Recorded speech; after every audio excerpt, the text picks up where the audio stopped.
is that noise? That is the noise of Panama. We're never getting anything filmed. Awesome.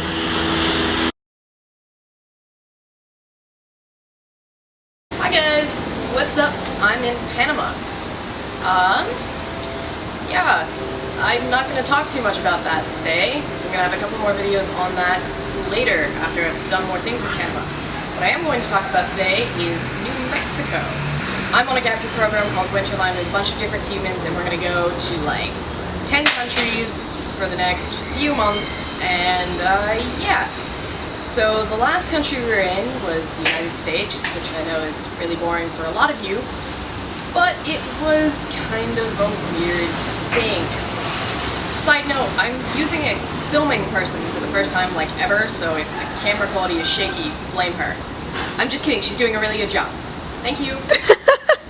We started out in Arizona, and we basically spent a week at a YMCA camp, and like we were sleeping in bunks and doing campfire things, and doing all those stupid name games that you never want to do again, but are actually super helpful.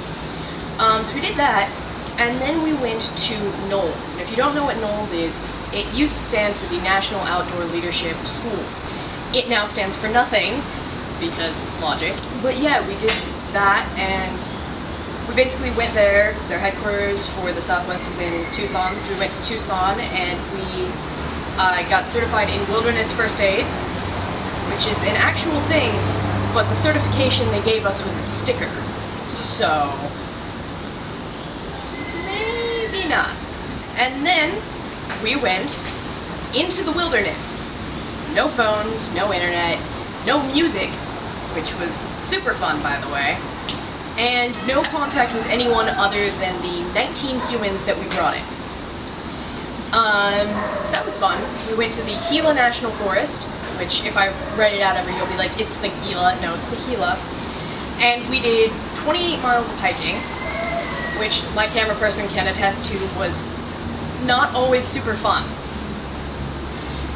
Can you attest? I can attest. That was it was super weird and pretty rough for me personally. I would go out on a limb and say it's probably one of the roughest weeks I've had in a fairly long time. The first day was alright. We got to like the place and we camped in a campground, which was fine. And then the next day we started hiking. And that hike was a little tough, but mostly okay. And then the next day is where things kind of started to unravel. One of the members of our group got really sick and had to be evacuated from the field by a helicopter, which was a really intense experience for everyone to like watch and have to try to like reconcile with. None of our instructors had ever done anything like that before, and they'd all worked at NOLS for like a significant period of time, and like this was most of our first times backpacking, and it was just like this super weird thing to go through. So we ended up staying at our second campsite for 2 days because of that, and then we went and we hiked to the next location, and that was actually a pretty good day. Like we kind of just took it through at our own pace. It was in the shade, everything was pretty good. We saw a hummingbird, that was really cool. And then we get to the next day. And the next day, we realize we've left a tent pole back at our campsite. And so NOLS has this big thing on leave no trace, and everyone in my group is super stressed out. And so 5 people are like, we want to go back, we want to get the pole. I was not one of them because that would have required hiking 16 miles to go back, forth, and go to the new campsite. But they wanted to, so we let them go. And the rest of us just had to do this easy 6-mile hike, where we would just go up 1,300 feet in elevation, go flat for a little bit, and then have 800 feet of downhill. Simple, right? So we start hiking that day, and I get super dehydrated. One of my other friends, he was in a different hiking group, and he got heat stroke and threw up, and we were not halfway yet. So we keep going, and we didn't think we would have access to any water throughout the entire time until we got to camp, and we found one place that had water, and instead of camping there, we were like, it's only 1.5 miles away, it's fine.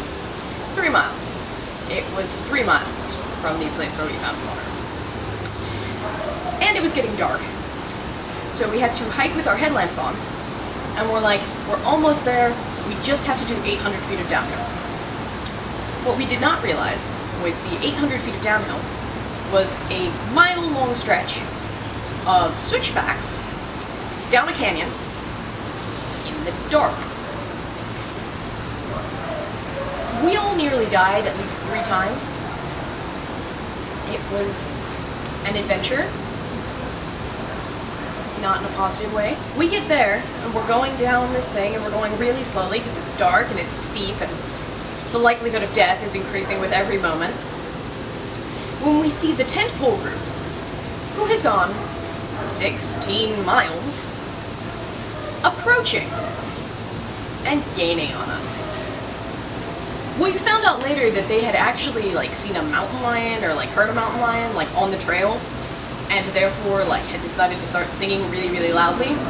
We thought they were just super happy and being annoying, so we started singing back, and we basically just had this singing battle between the 2 hiking groups on the canyon as we descended, really hoping that we would find the first hiking group who had made camp. And then the next couple days were more hiking.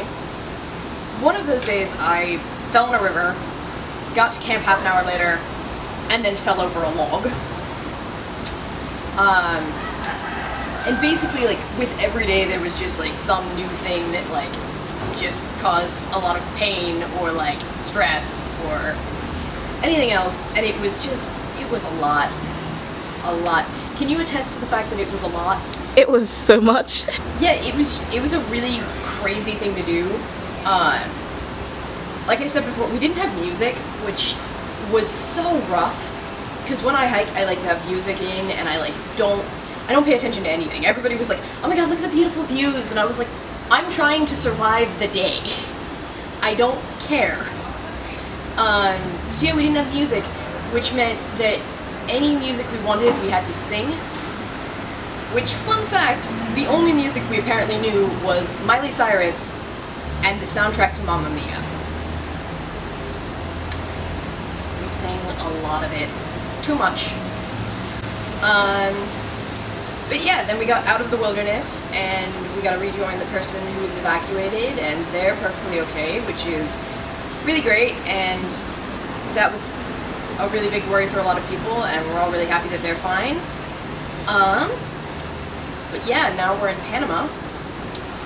I guess what I would say about my whole NOLS experience was that it was very challenging in a lot of different ways, and I kind of expected it to be physically challenging. I did not expect like the mental and emotional strain that it would have, like on me personally, let alone everyone else I was with. It was just, there's so much to it that I didn't like fully expect, and I'm really glad it's over, and I haven't decided if I would do it again if I had the option. Like, if I could go back and be like, do it again, I don't know if I would or not. Like, I wish I could be like, oh yeah, I'd definitely do it again, like, it was challenging, but like, I've learned a lot. Like, I did learn a lot, but like, the strain of it was so much. So yeah, I guess like, if you're interested in doing like backpacking type stuff, I would be like really prepared for like the fact that it does take a lot out of you in every single way. Memorize some better music, and bring trekking poles. I didn't mention my trekking poles, but they were like my favorite thing because I had no balance and my bag was like 45 pounds. And so if you start to slip, you will fall and break everything. So have trekking poles, especially with crossing rivers. Yeah, I think that pretty much sums it up. I don't know if I articulated any of this in the best way, but I hope that I've kind of told a little bit of the story in a slightly entertaining manner. Maybe, maybe not. Yeah, we're about to leave to go to rural homestay, so I'll probably edit this video when I'm there, and maybe I'll film another of the rural homestays or other things in Panama, and I'll upload that when I get back and have internet. Bye!